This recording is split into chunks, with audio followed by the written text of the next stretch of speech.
This is dedicated to my friend Les.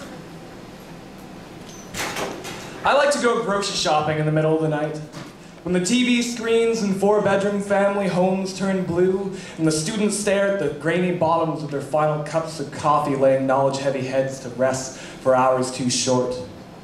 I like to walk down the aisles, striking up conversations with the vegetables. I speak of the weather to grizzled peppers arranged in bulbous stoplight variations, veterans of thousands of hands cast aside for the young and the beautiful.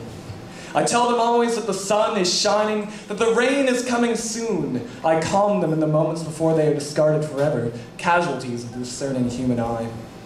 I mention politics to interlocking green-scaled cucumbers, and they shake with anger in their cellophane condoms at the daft movements of the tyrannical right. They like to reminisce about Jack Layton. We cry together sometimes until a security guard notices me and asks me to leave, and I ask him if he would rather listen to the problems of a cucumber. There's a cashier who works the overnight shift, Monday to Friday. His name is Les. He got a haircut the other day. His blonde hair grazed almost to a scalp, making it appear as if he had no hair, or he had no skin and only hair. It suits him well. He likes to sing to himself, under his breath to himself, singing the blues of bonuses paid in coins and the creeping insanity that takes hold after too many solitary night shifts.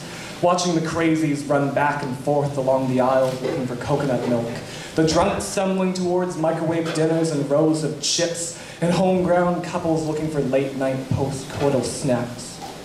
The first time I met Les, I was high on shrooms. I wandered towards the chips and had sat staring at the endless wall of colorful packaging and I snagging little orange price tags, screaming, "Deal! Look at me! Look at this deal! Look!" I let my gaze traverse the fried pieces of something that may have used to have been potatoes, and a bag to my left jumped at my eyes, so I rose, moving towards the top row. It was a family-sized bag of Lay's, barbecue flavored. There was some quality of the bag that had breached my attention. It looked like it had once been orange until some dumbass spilled something black and let it seep down the outside of the bag, covering the orange so conveniently, artfully. It had an orange tag underneath. I leaned forward and it whispered to me, "Deal, look at me, look at this deal, look at me." It spoke to me. This is when I met Les. I stood in line, looking round at the Friday night munchies parade, soaked in a million liters of booze, their erratic faces contorting and spinning before my perception. I noticed Les.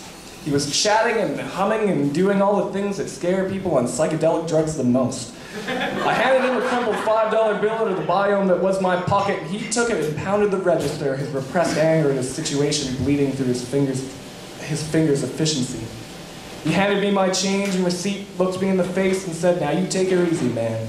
I paused and stared back at him for a moment and said, "Thanks, bye," and taking my receipt, I retreated back to the gridded openness of the late-night streets.